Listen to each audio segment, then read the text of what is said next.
Hello, everyone. My name is Robin Graves, and this is the World According to Graves. Want to welcome you on another rainy Atlanta Wednesday. We're getting a lot of rain. Seattle, Washington. I want to tell you something. I'm calling you bitches out. You've only had 13 inches of rain so far this year. We beat you by 3 inches. We're at 16, and it's only February. You guys are in trouble. Our normal rain for here is for a year, I believe, is 18 inches. That's our average. We're at 16. It's just February, and we're already getting flooding. Anyway, that PSA piece of crap out of the way. Get that resettled here. Can you hear me? Testing. Okay. Mike, Dracula Untold. I loved it. Believe me, awesome movie. A lot of people out there said it wasn't very good because it wasn't the original Bram Stoker. No, it wasn't. It was better.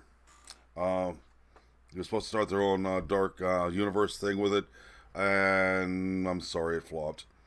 It didn't go over that well because of purists. Ugh. Anyway, get my Diet Pepsi. Not quite the same as a can, but it gets the point across. A little sippage. Put the lid back on where it won't escape, and we'll set you here where you're not going to hurt anybody. I gave a lot of thought about today. I've been planning something like this for past few weeks, and I was going to go over all of the Democratic candidates. Hey, Democrats, you're against old rich white men. What do you want, Bloomberg? He's an old rich white man. He's richer than Trump is, believe it or not. Yeah. What's he going to do with his tax returns? Well, I decided, you know what? There's one that strikes me as a cartoon character. Uh, a very insane cartoon character. Yes, we're talking about, not Windows 10. We're talking about Snapcase Bernie Sanders. All you people out there that 4 years ago were talking about feeling the burn, and now you're talking about feeling the burn again. If you're feeling such a burn, why don't you go to a doctor? Jesus, I'm feeling burned like that. I'm afraid I got something. But I've got so many notes on this. We're just gonna go over these. Pick through these. If I went through all these pages, we'll be here all day. So I'm just gonna pick through these, and we're gonna talk about some things. Yep, comfortable here. New chair, kind of nice, but it gets uncomfortable at first.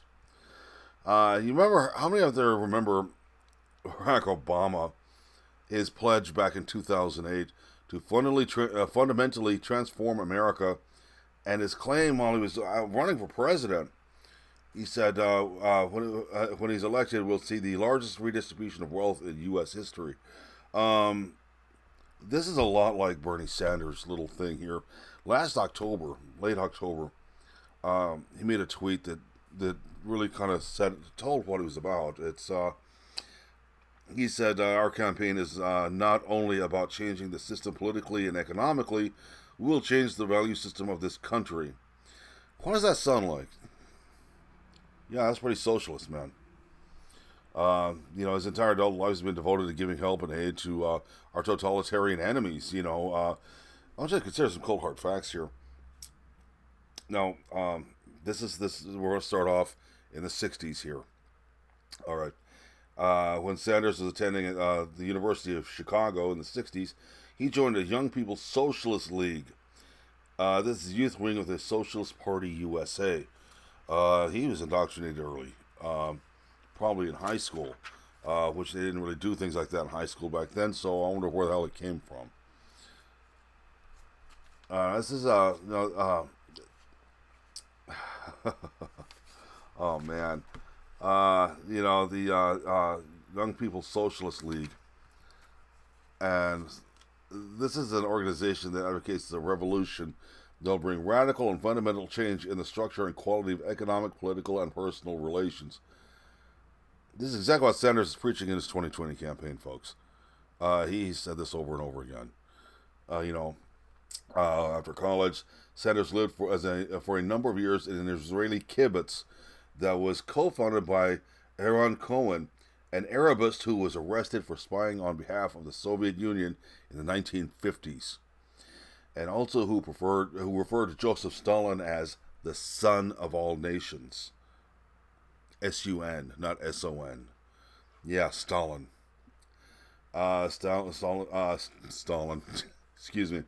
Sanders stayed in Cohen's kibbutz as a guest of a Zionist Marxist youth movement called Hashomer Hatzair, whose founder, Yaakov Hazan, described the USSR as his second homeland.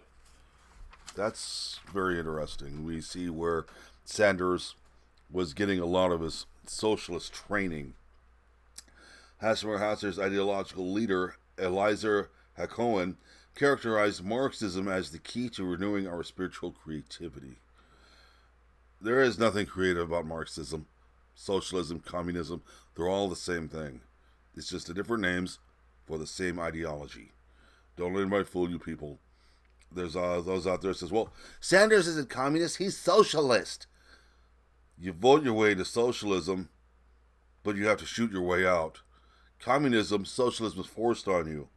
You have to shoot your way out. It's the same ideology. It's the same exact things. In January 1972 and November 1974, Sanders made unsuccessful runs for the Senate, and in November 1972 and November 1976, made equally unsuccessful runs for governor of Vermont, all on the Socialist Marxist Liberty Union Party. The Liberty Union Party was they were very Marxist. They expounded the virtues of a classless society, of taking money from the rich, that nobody's allowed to have more than what they can live on. They never say what standard of living. They don't care what standard of living as long as you don't have anything. And every socialist, Marxist, Leninist society there's been, the only people that live well are the leaders. That's it. They get everything. The regular person like you and me, we don't matter. All right. Sanders' platform called for the nationalization of all U.S. banks, utilities, drug companies, capital, and factories and production. His 1974 platform advocated the public takeover of all privately owned electric companies in Vermont and a 100% tax rate on America's wealthy. He's been pushing for that since back in those days. But at that time, he never really said what wealthy was till later. Hold on. We'll get into that. During his 1974 Senate run, Sanders stated his plan would make it illegal for anyone to accumulate more money than they can spend in a lifetime and a 100% tax on anyone with income of more than $1 million a year. He stated no one should make more than $1 million. I think that's the highest number you could think of. Now, the funny thing is about Sanders, him saying this, he is one of the top 1% in this country. He's got the money. He's got plenty of money. I think, if I remember right, the last mention was he had like $6.5 million. That was personal money, not what he was running on. Last time he ran, I remember this car that somebody gave him, brand new sports car that somebody gave him. He's driving around looking like he was having a midlife crisis. I made mention of this, that maybe if he was so socialist, maybe he should have given that car to somebody who needed it. But somebody said, well, that's his car. He can have it if he wants it. Yeah, okay, whatever. How many cars has he got? How many homes does he have? I know he got a home on a lakefront for wimping out last year for Hillary Clinton. Jeez. You know, if he was so socialist, maybe he ought to, lead by example, maybe. But you don't see socialist leaders doing that. In the mid-1970s, Sanders became the head of the American People's History Society. Google that. You will be surprised how nasty this thing is. This is a house organ for Marxist propaganda. It was a very subversive organization. Now, people say that Sanders never did anything with his life, never produced anything in his life, never made anything in his life. He was a lifelong career politician. kind of true and not true at the same time. While Sanders was the head of, the People's History Society, uh, he produced a glowing documentary. I mean, praising this guy, praising, uh, you know, uh, Eugene Debs. He was a socialist revolutionary who was jailed for espionage during the Red Scare. The Marxist hero Sanders is labeled by liberal Democrats as a traitor. So I should tell you a little something about that guy. Now, this is, mind you, this is a kind of an overview of his history here. Um, I didn't want to go so far in depth that I'm mentioning names, dates, people, places, and what they had for dinner. I don't want to bore you guys too much. In 1977, Sanders left the Liberty Union Party and became an independent. In 1981, he was elected as mayor of Burlington, Vermont. I guess nobody else ran. He was he won by a margin of 10 votes. Okay. He subsequently reelected 3 times. Obviously, no one else wanted the job. Okay. He served as mayor there until 1989. Sanders created controversy when he hung a Soviet flag in the mayoral offices, named the Burlington Softball League the People's Republic of Burlington, placed restrictions on property rights of landlords, raised property taxes, and stifled free enterprise. Now, Sanders has let it be known he does not like free enterprise. He doesn't like anybody owning anything. He says he thinks if you own something, you're ripping everybody off. Well, that comes from a guy who's never owned anything or had a business of his own. He doesn't know anything about it. During the 80s, Sanders colluded with the Soviets. This is the real Russian collusion I've been making mention of on Facebook and other social media. When they talk about Trump colluding, Sanders was the one who truly colluded. He colluded with the Soviets and East Germany against policies by Ronald Reagan. My God, anything Reagan wanted to do, that the Soviets and the East Germans and other communist countries weren't getting a part of, he colluded with them to block it. He did anything he could. Sanders is not the good guy that a lot of these liberals thinks he is. The man is a Snapcase. So, in the 80s, he paid friendly visits with Fidel Castro and traveled to Nicaragua to celebrate the 7th anniversary of another Marxist tyrant, Mr. Daniel Ortega, and his Marxist-Leninist Sandinista regime. Yeah, praise this guy, Daniel. Praised him. Talk about how wonderful he was, how great he was. He was a nice guy. Him and Castro were friends. Did you know that? In 1989, Sanders and his wife Jane honeymooned in Soviet Russia, and in 1989, Sanders addressed the National Conference of the U.S. Peace Council. Don't let the name of this fool you. It's a communist, it's a Communist Party USA front group whose members were committed to advancing the triumph of Soviet powers in the U.S. And as we see, the Soviet Union was so great, it floundered and died under its own weight. And that's what Sanders wants for here.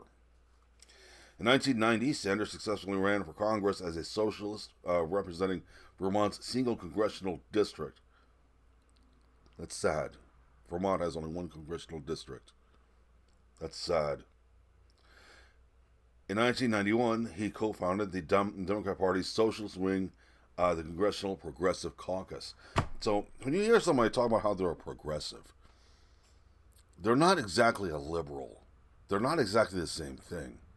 The progressives are socialists, pure D, to the core, socialists.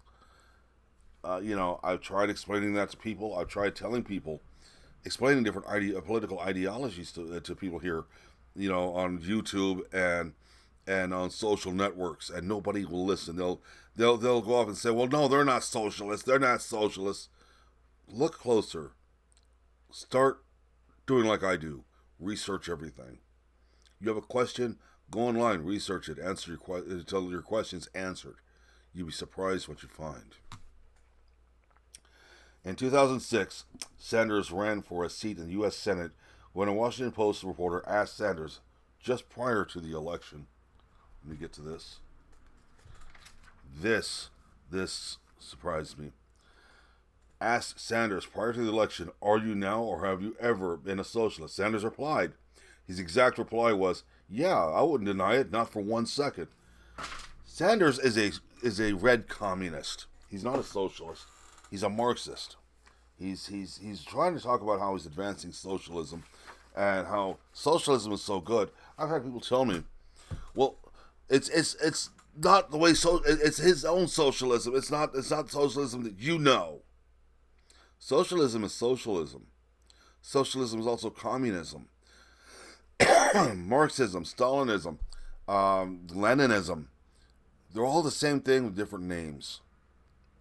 You get down to it, they are the same thing, just a different name.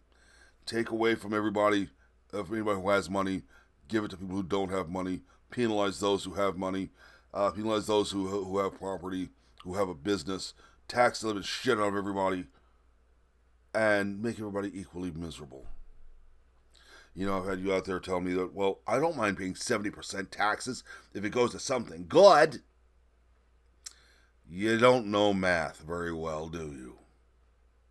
You know, the only thing I ever see Bernie Sanders doing is running around going, I'm going to find these people who have money. I'm going to take it away from them. And I'm going to get the people who don't have money. You look like a prick with money. I'm going to take it away from you and give it to this guy over here next to who has nothing. Running around his hands out like a zombie. I mean, that's the whole thing. He's a zombie. And he's got a zombie followers. You know, these people here that want to go to socialism, the whole problem with them, they turn around and say to people like me and you, the common viewer here, the people who watch this mess, that we're all greedy. How greedy we are because we want to keep what's ours. We want to keep what money we earn. We want to be able to afford what we can, get what we can afford. If we want the better things in life, we can afford it, then go do it. We're the ones who are supposedly criminals according to these people. We're the ones keeping poor people down because they don't have a chance to be as well off as us. I'm not well off, but I'm better off than I have been in the past. At times. At times I've been better off than I am now. But anyway, that's neither here nor there. But see, they talk about how we're greedy. Well, they're the ones wanting Bernie Sanders because they're going to get free shit. Free medical, free education, college, free this, free that, free the other. And they're going to lie, they're going to cheat, they're going to steal to get to that. So tell me something. Who's greedier? Those of us who work for a living, who have worked for a living, who have what's ours, what we paid for by working for it. Or these assholes out here that want free shit at our expense. Who's greedy? I don't think I am. I just want what's mine. I'm tired of hearing these people talking about how, well, I deserve this. I deserve a house. A house is a right. Owning a house is a right. Where? Commodities are not rights. Commodities are transitory. Going to the best hospitals, owning a home, owning a car. Those are rights and privileges. Commodities and privileges. A right is life, liberty, and the pursuit of happiness. But you're not happy until you have everything you want. To go get it. Who's stopping you? Nobody's stopping you. You see, this class warfare thing and the victim's mentality and identity politics and shaming everybody that the left is doing right now, that they've been doing, that's right out of the communist playbook. Those are things were used by Karl Marx and Lenin and Arnold Trotsky. Trotsky even came up with a word that became a part of our English language. The word racist. That wasn't a word until Ivan Trotsky decided to start using it to shame people into following communism. If you don't, you're a racist if you don't want to do what we do. You're racist. You don't like our race. You think you're better than we are. The whole thing that blacks are using against whites, racism. That's not even a black word. That's a word from Russia that was invented by Ivan Trotsky back in the early 1900s. Before he used it, it never existed.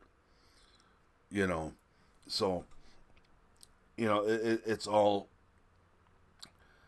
Bernie Sanders. Anybody who claims to be socialist or one, those others saying, well, roads are socialist. You have roads. That's a socialist program, and the mail and this and that. Yes. Those are social programs. Because and they're propped up by a capitalist society because the capitalist society makes enough money to fund those for you. Now, the thing is everybody gets the idea that this is proof that we're socialist. No, we're not. Those are social programs. They're not socialist. The socialism and the social program, the social programs we enjoy on a daily basis are two different things. Socialism is an ideology, not a program. Don't let anybody tell you different. Look it up. Think about it. Think more than 5 goddamn minutes in the future, people. Think big picture. Think long run. You know, this whole thing where, oh, I become a Democrat, a socialist Democrat. I can get an Obama phone for free. I can't tell you how many people, millions of people, sold their souls to the leftists in this country for a cheap cell phone. I think it's sad. As poor as I am, I can afford a cell phone. It may not be the cell phone I want, but I've got a cell phone. I don't need to go and cast a vote for a candidate I don't believe in to get a cell phone. Bernie Sanders is definitely somebody I don't agree with. The Democrats don't even want him. I remember the Iowa caucus, the fiasco that it was. Buttigieg or Butt Juice, Butt Gag, Butt Plug, whatever his name is, claimed that he won. There was no proof anybody won. He claimed he won. They ignored Bernie Sanders because the left is scared of Bernie Sanders. The mainstream left is scared to death of him because those politicians know if he's elected and he gets his way, they're broke. They have nothing. They will, all these millions of dollars they've scammed, all these years, will be taken from them. Bernie Sanders wanted to take away public utilities like the electric companies, the oil companies, all energy companies, all of those. Take them all away, put them under state control. Just jerk them out from the ownership. Put them under state control. And stockholders, the ownership will never be recompensated for 1 penny that they owned in that. Sanders doesn't understand, and his followers don't understand. Yeah, get rid of big businesses. Fine. Penalize them. Make them leave. Make them pay you. We'll own them. Whatever, man. You start taxing these big businesses the way you want to at 70 to 100% if they make too much money. They're going to leave the country. They won't even do business here. They'll go somewhere else. A more business friendly country. And there's a lot of them out there that'll snap them up in a heartbeat. And you won't have your car. But that doesn't bother you because you ride the bus. You won't have gas to run that bus. You won't have your cell phone to text your dweeb friends. You won't have internet or computers or your tablets so you can show your genitals off to your significant other across the country.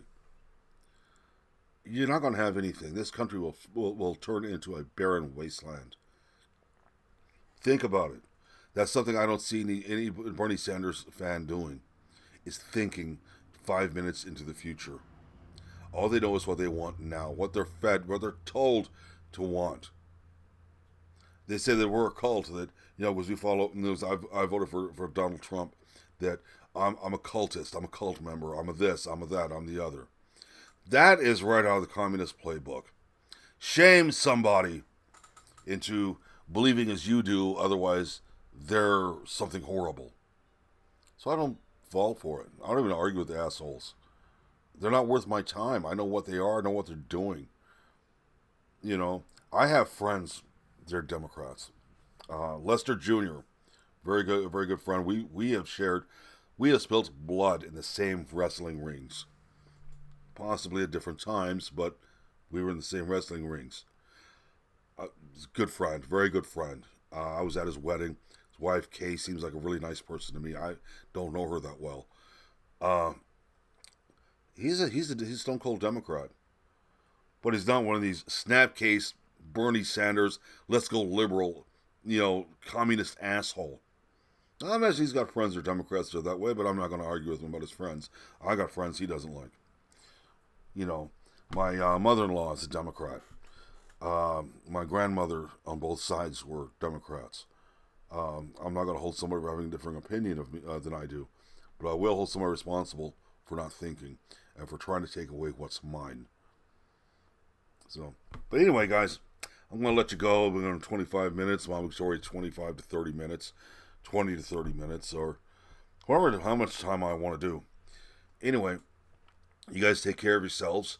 I'll catch you next week. I won't be on tomorrow. I have a meeting tomorrow that is very important about an upcoming show. I need to get some awesome information. And, well, I've also got a cable guy coming. We're switching from satellite to cable. Satellite sucks. You guys take care of yourselves. I'll catch you next week. And always remember, talk hard. Later, all.